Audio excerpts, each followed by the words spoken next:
నమస్కారం ఘంటారావానికి స్వాగతం. ముందుగా ప్రధాన అంశాలు. గోల్కొండలో ఆషాఢ బోనాలు సందడి, జనసంద్రంగా మారిన చారిత్రాత్మక కోట.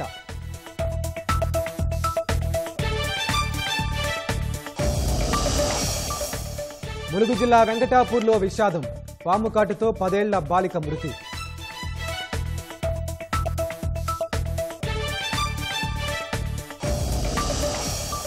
సూరత్లో భవనం కూలిన ఘటనలో 7కు చేరిన మృతుల సంఖ్య, శిథిలాల్లో కొనసాగుతున్న గాలింపు చర్యలు.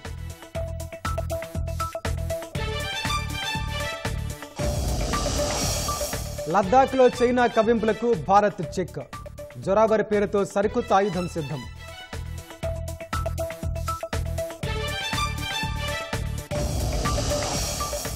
ఆదిలాబాద్లో పాఠశాలకు ప్రాణం పోసిన పంతులమ్మ, సొంత డబ్బుతో అద్దె చెల్లిస్తూ సర్కారు బడి నిర్వహణ.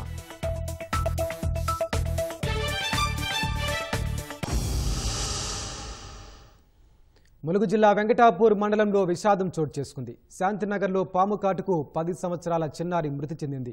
నిద్రిస్తున్న సమయంలో అర్ధరాత్రి దుప్పట్లోకి దూరిన కట్లపాము కావ్యను 2 సార్లు కాటేసింది. గమనించిన తల్లిదండ్రులు నాటు వైద్యం కోసం బొల్లారానికి తరలించారు. అప్పటికే చిన్నారి ప్రాణాలు విడిచింది. అల్లారు ముద్దుగా పెంచుకున్న కుమార్తె మృతి చెందడంతో తల్లిదండ్రులు కన్నీరు మున్నీరుగా విలిపిస్తున్నారు.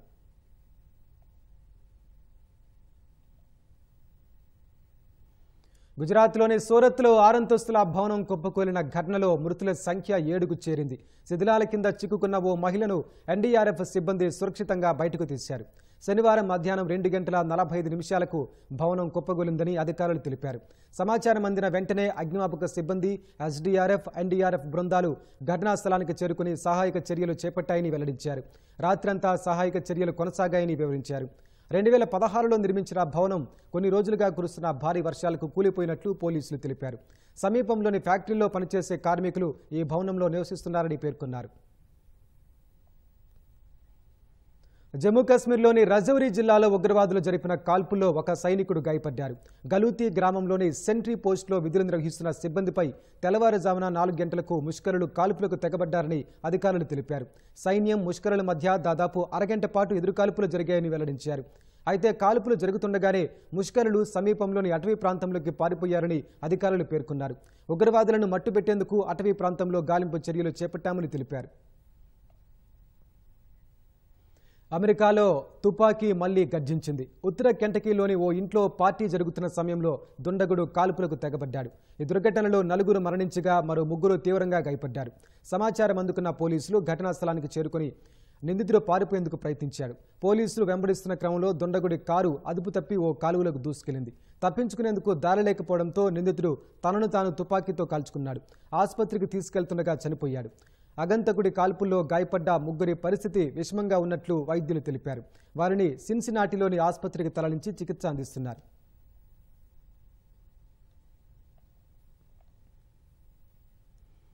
రాష్ట్ర వ్యాప్తంగా సంచలనం సృష్టించిన అసోరాపేట ఎస్ఐ శ్రీరాముల శ్రీను ఆత్మహత్యాయత్నం ఘటన విషాదాంతమైంది.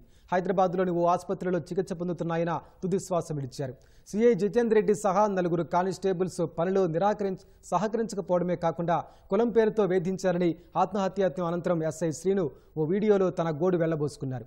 ఈ కేసులో ఇప్పటికే కొన్ని చర్యలు తీసుకున్న ఉన్నతాధికారులు మృతుడి భార్య ఇచ్చిన ఫిర్యాదు ఆధారంగా దర్యాప్తు చేస్తున్నారు.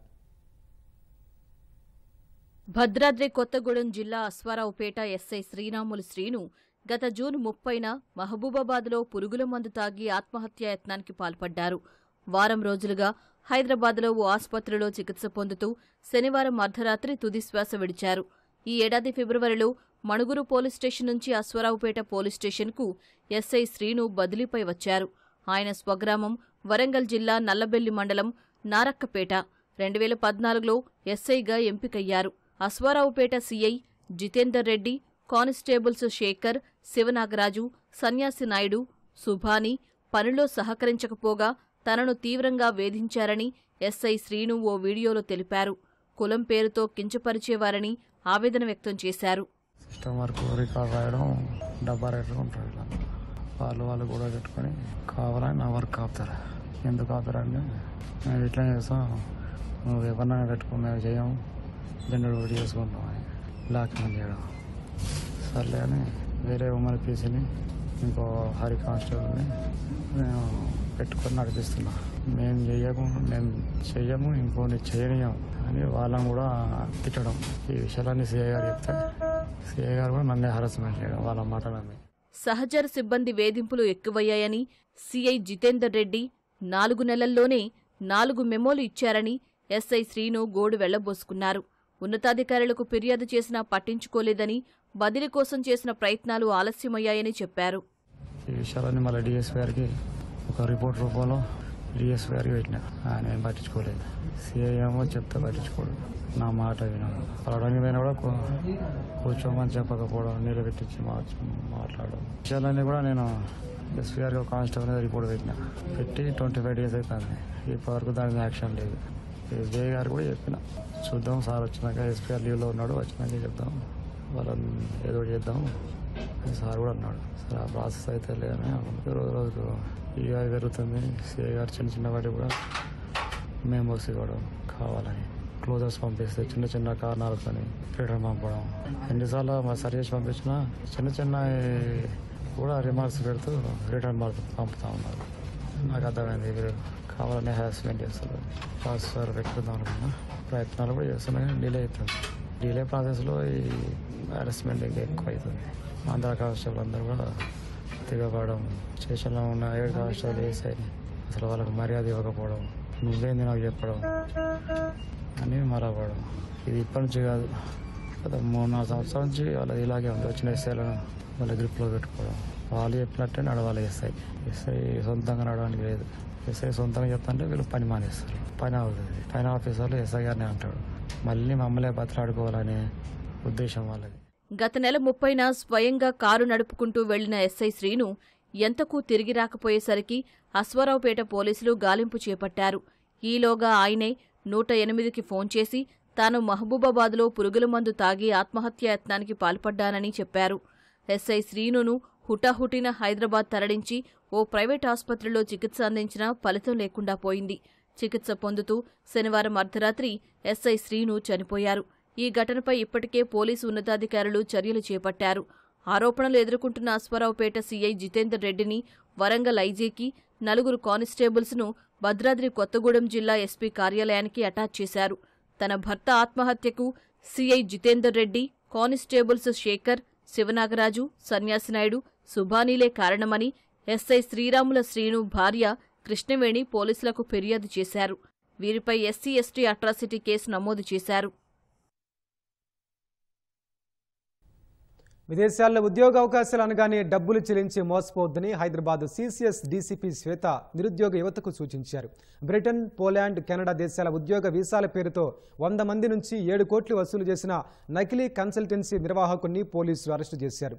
ప్రధాన నిందితుడు మాదాసు కుమార్ లగ్డీకపుల్లోని Riyan visas immigration private limited పేరిట కన్సల్టెన్సీ నడుపుతున్నాడు. యువతీ యువకుల నుంచి భారీగా డబ్బులు వసూలు చేసి నకిలీ ఆఫర్ లెటర్లు, స్పాన్సర్షిప్ సర్టిఫికెట్లు ఇప్పించాడు. ఎంబసీ కార్యాలయాల్లో మోసపోయినట్టు గుర్తించిన బాధితులు సిసిఎస్లో ఫిర్యాదు చేశారు. సామాజిక మాధ్యమాల్లో వచ్చే ప్రకటనలను గుడ్డిగా నమ్మకుండా వెబ్సైట్ ద్వారా గుర్తింపు పొందిన కన్సల్టెన్సీ సేవలను ఎంచుకోవాలని డీసీపీ శ్వేత పేర్కొన్నారు. భాగ్యనగరం బోనాల వేడుకలు ప్రారంభమయ్యాయి. ఇవాల్టి నుంచి ఆగస్టు 4 వరకు ఉత్సవాలు కొనసాగనున్నాయి. గోల్కొండలోని జగదాంబిక అమ్మవారు తొలి బోనం అందుకున్నారు. దీనికి సంబంధించి మరిన్ని వివరాలు మా ప్రతినిధి రమ్య అక్కడి నుంచి ప్రత్యక్ష ప్రసారం అందిస్తారు. గోల్కొండ కోటలో బోనాల ఉత్సవాలు అంగరంగ వైభవంగా సాగుతున్నాయి. ఈ ఉదయం నుంచి అమ్మవారిని దర్శించుకునేందుకు భక్తులు భారీగా ఇక్కడికి తరలి వస్తున్నటువంటి పరిస్థితి ఉంది. ప్రస్తుతం మనం చూడొచ్చు గోల్కొండ కోటకి తరలి వస్తున్నటువంటి భక్తులు, అదేవిధంగా అమ్మవారికి బోనాలను, పసుపు పూజించినటువంటి బోనాలను ఈరోజు ఉదయం నుంచి అమ్మవారికి ఎక్కిస్తున్నారైతే సాధారణంగా ఆషాఢ మాసంలో వచ్చే తొలి ఆదివారం లేదా శనివారం రోజున అమ్మవారికి బోనాలు ఎక్కించడం అనేది ఆనవాయితీగా వస్తున్నటువంటి కార్యక్రమం.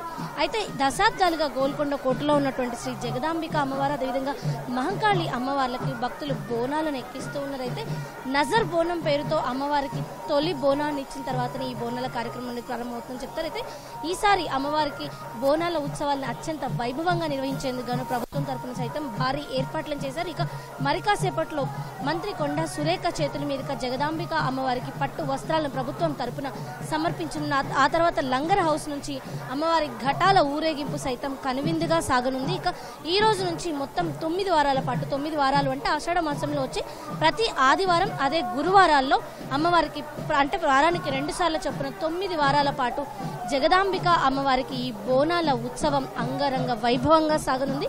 భక్తులు ఏటా వేలాదిగా తరలి వచ్చి ఇక్కడ కొలువైనటువంటి ఈ జగదాంబిక అమ్మవారిని దర్శించుకోవడమే కాదు, ఆ చల్లని తల్లి తమని కాపాడాలంటూ ఆ అమ్మకి కోరిన కోరికలు తీర్చాలని కోరుతూ భక్తులంతా కూడా బోనాలను సమర్పించుకుంటుంటే ఆషాఢ మాసంలోనే ఈ యొక్క బోనాలను నిర్వహించడం అనేది ఆ ప్రత్యేకమైన విశేషంగా కూడా మనం చెప్పవచ్చు.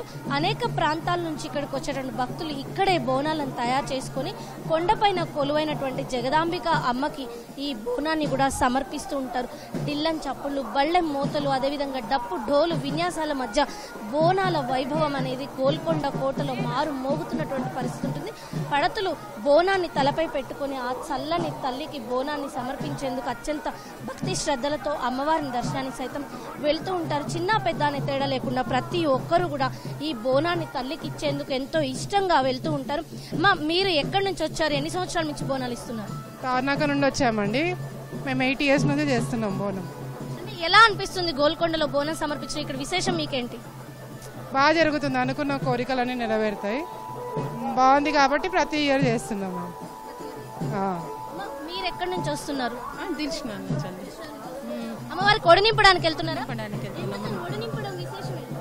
మేము అనుకునే అన్ని కోరుకునే నెరవేరుతున్నాయి కాబట్టి బోడి బియ్యం సమర్పిస్తున్నాము.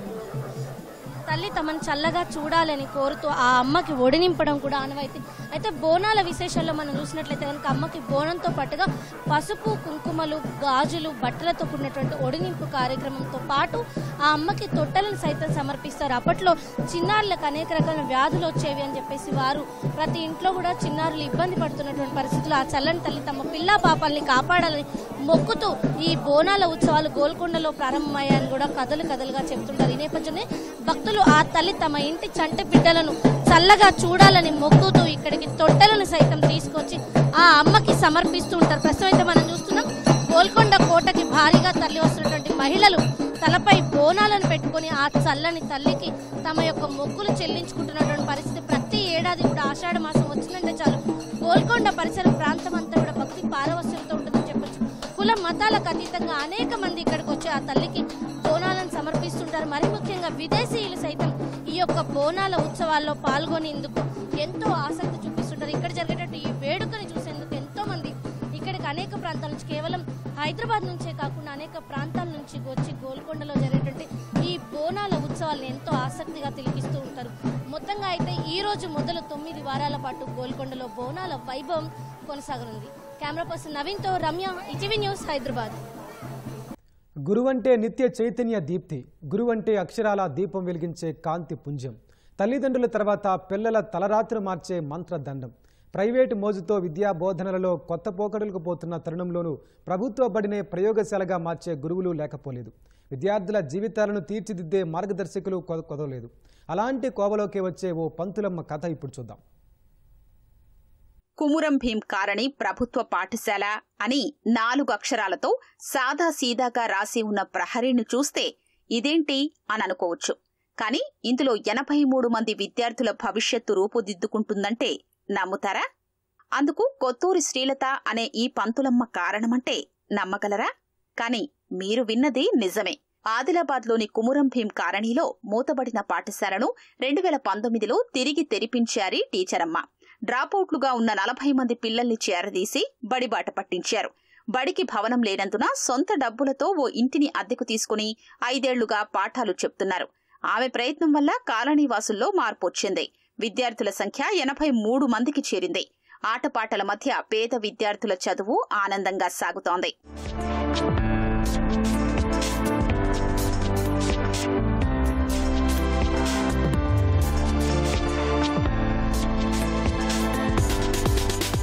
రెండు 2010లో కుమురం భీం కారణికి ప్రాథమిక పాఠశాలను విద్యాశాఖ ఏర్పాటు చేసింది. 2012లో ఆక్రమణల తొలగింపులో భాగంగా ఈ కాలనీని అధికారులు ఖాళీ చేయించారు. ఫలితంగా పాఠశాల మూతపడింది. అయితే విద్యాశాఖ రికార్డుల్లో బడి పేరుండడంతో 2018లో అక్కడికి శ్రీలత అనే టీచర్ బదిలీ అయ్యారు. తీరా అక్కడికెళ్లి చూస్తే బడి, విద్యార్థులు ఎవ్వరూ లేరు.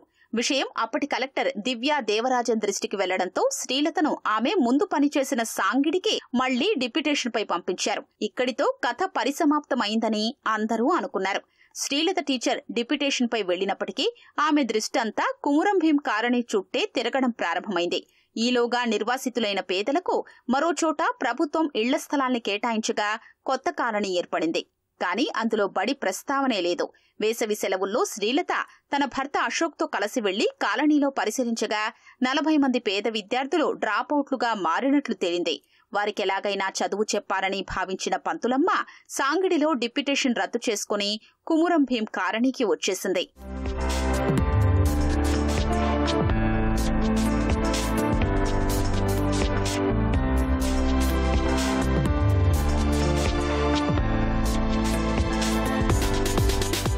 సొంత డబ్బులతో అద్దె చెల్లిస్తూ పాఠశాలను శ్రీలత తిరిగి ప్రారంభించారు.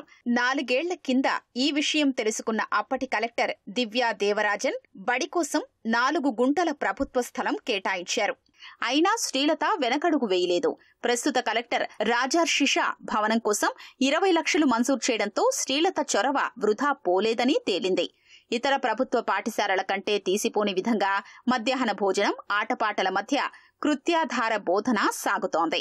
5 తరగతుల విద్యార్థులకు పాఠాలు చెబుతూ చదువులమ్మగా శ్రీలత అభినందనలు అందుకుంటున్నారు.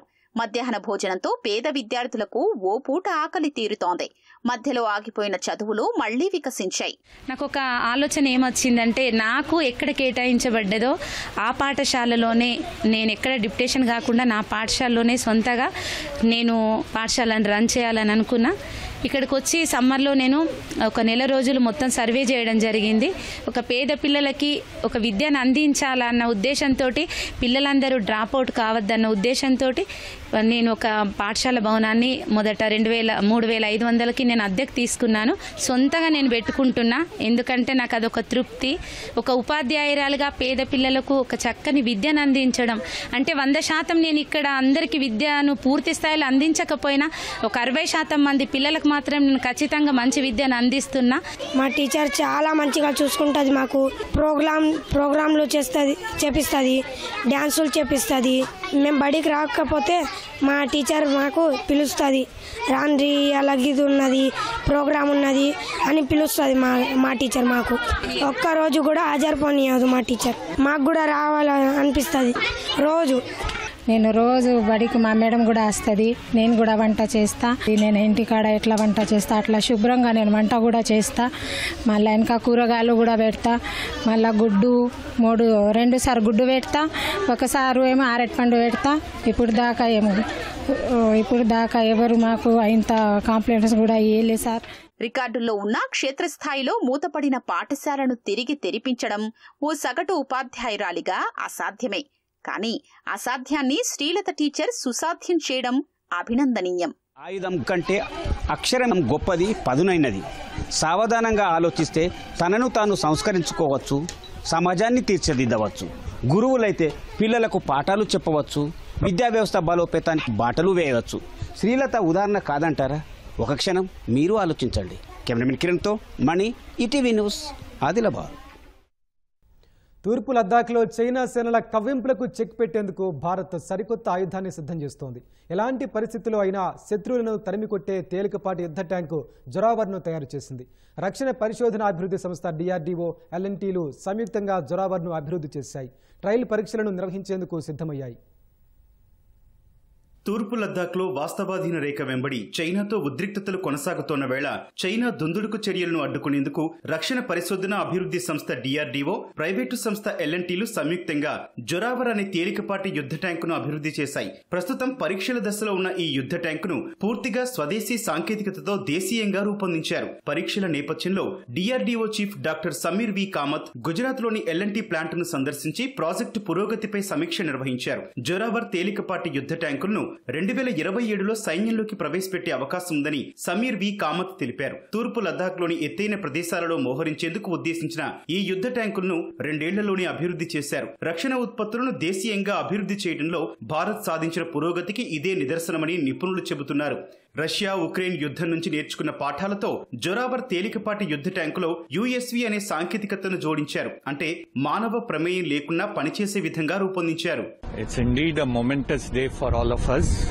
To see the light tank in action, it makes me very happy and proud. It's indeed an example where DRDO and industry, if it works together, what we can achieve.